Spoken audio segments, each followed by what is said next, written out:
సాంఘిక దురాచారాలను నమ్మవద్దని మంత్రి జూపల్లి కృష్ణారావు సూచించారు. నగర్ కర్నూలు జిల్లా మాచినేపల్లిలో ఓ వితంతువుతో ఇందిరమ్మ ఇల్లు నిర్మాణానికి పూజ చేయించి కొబ్బరికాయ కొట్టించారు. ఈ కాలంలో కూడా వితంతువులను శుభకార్యాలకు దూరంగా పెట్టడం సమంజసం కాదన్నారు.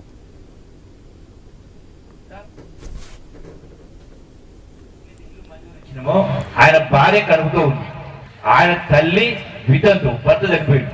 నేను కొబ్బరికాయ కొట్టే ముందు ఎవరంటే తల్లి అన్నది, నువ్వు కొట్టమ్మా అన్న. సార్ ఆమె కొట్టకూడదు అన్నాడు ఆయన పక్కన.